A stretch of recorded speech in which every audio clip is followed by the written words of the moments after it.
Hersheypark is home to one of the greatest roller coaster collections. From high-intensity thrills to family coasters, there's something for everyone. And I'll be looking at every one. So here's my ranking of the park's lineup. This was the hardest ranking in terms of a park's collection.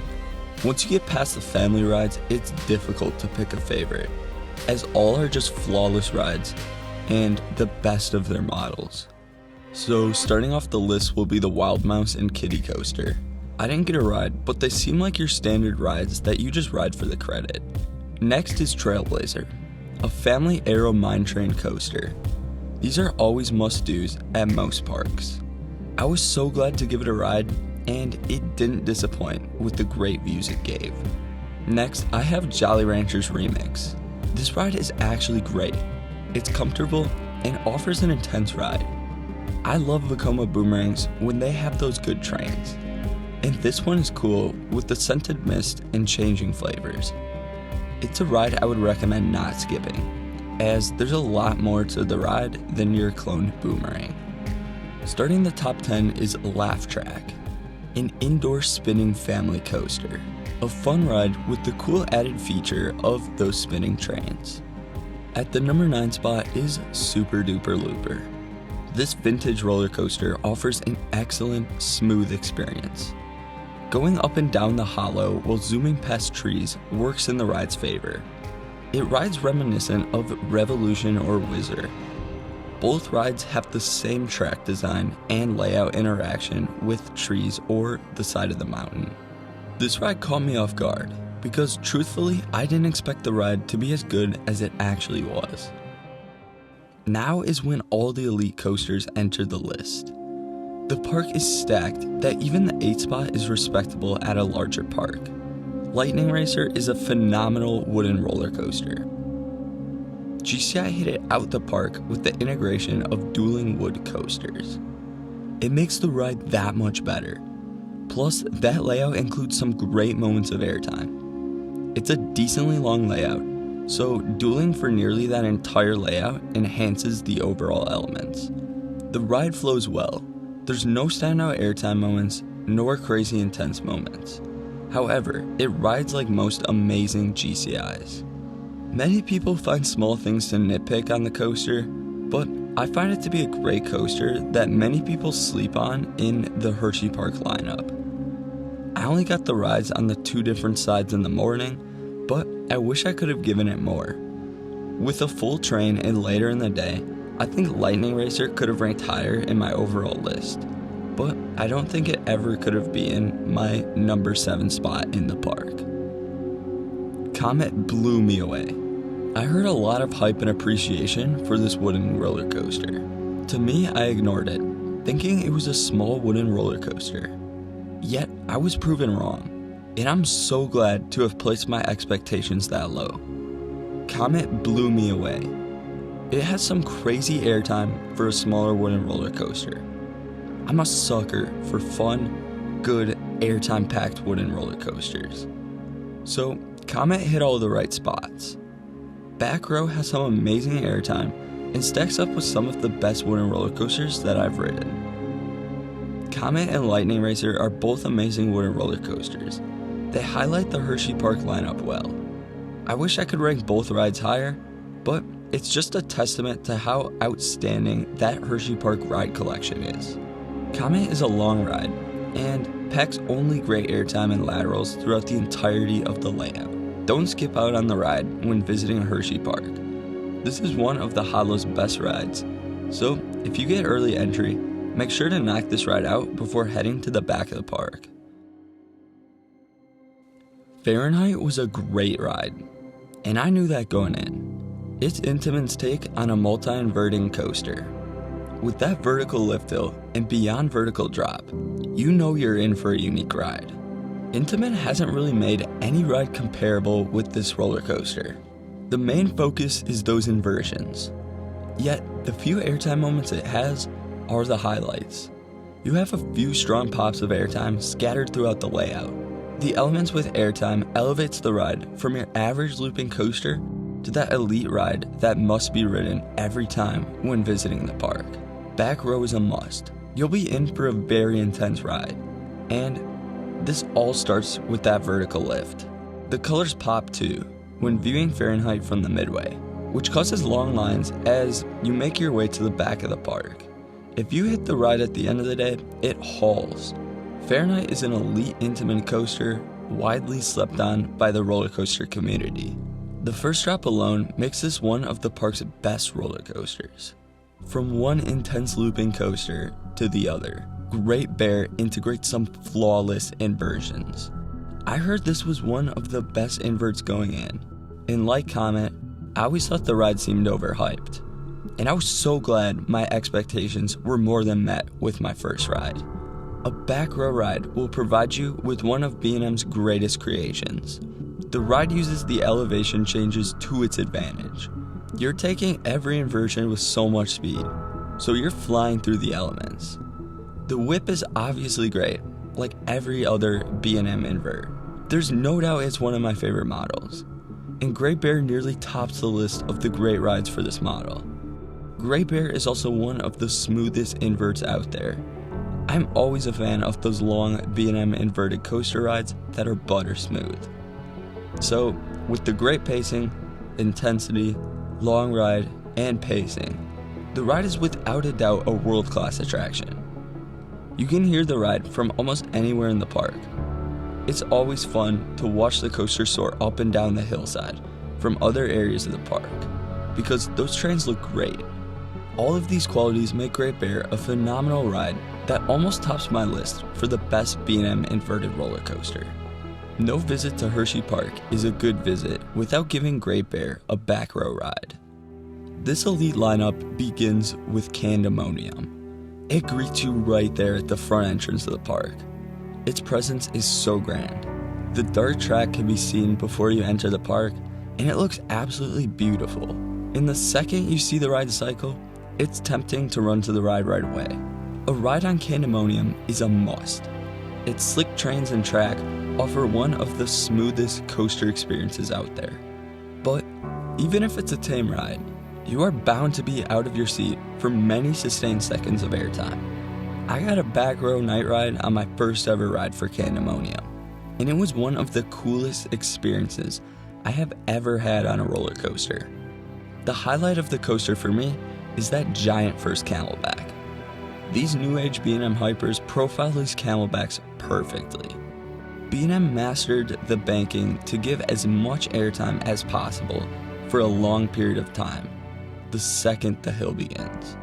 However, the ride doesn't let up. There's so many other flawless airtime elements that the ride packs. And like other B&M hypers, Candemonium is just plain fun. This ride model isn't the most intense out there, but that's what they try to do. Graceful hills that take you high over the park makes the B&M hypers unique from other amazing rides. I think Candemonium is one of the better B&M hypers I've experienced, although I've yet to ride a bad one. They're just so hard to rank, because every ride of the model is a great coaster that I look forward to riding at every amusement park I visit. This one blends so well into the park's collection.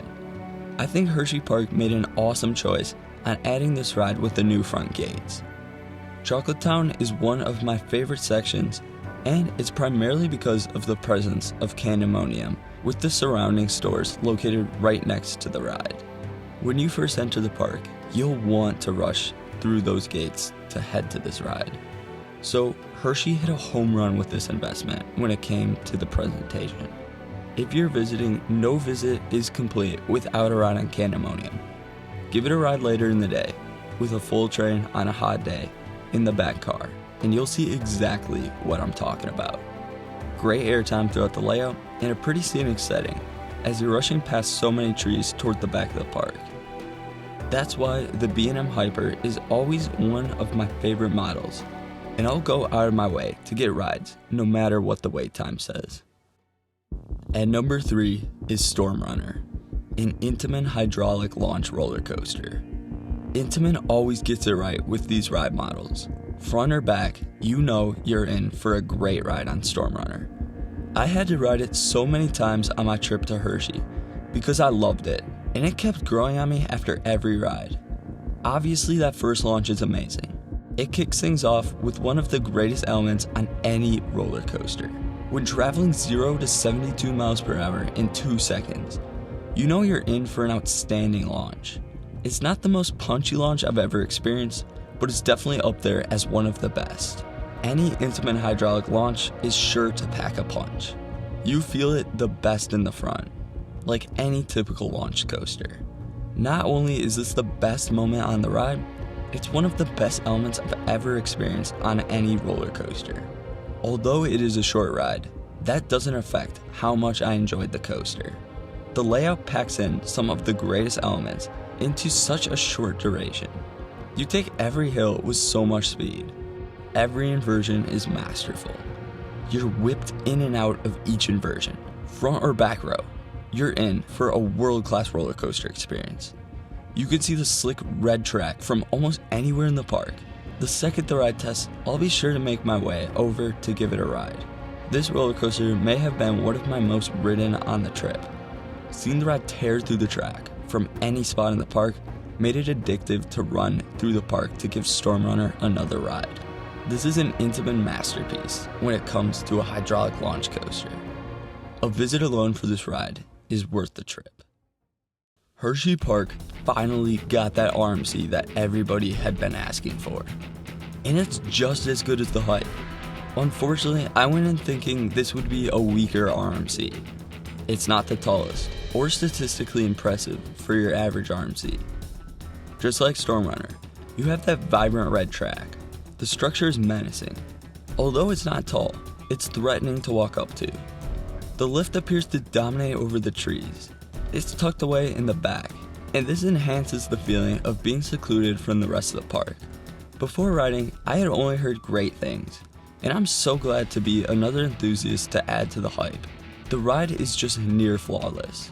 The main focus of Wildcat's Revenge is power. Airtime hill or inversion, this hybrid is attempting to rip the rider from the train. Strong ejector is the focus of the ride. This isn't your typical RMC ejector. It's a lot more powerful than their older work. It all starts from the first camelback. The second I felt that hill, I knew I was in for something crazy. The ride is as good as it looks too, if not better. You're getting thrown around like a rag doll. And when you sit on the final brake run, you legitimately think, was that ride maybe too much? We finally got a coaster with the sheer power to satisfy every coaster enthusiast. I value airtime heavily, and this ride kills it in that category.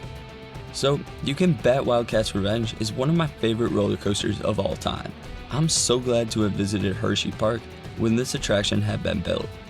It feels like one of those rides that's near perfect and could be argued for a top spot in most people's coaster rankings. Unfortunately, the ride didn't take the #1 spot, but you probably could have guessed my favorite attraction in the lineup.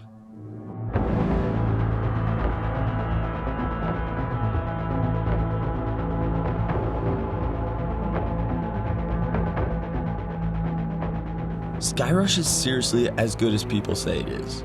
That first drop is hyped up for exactly what it delivers.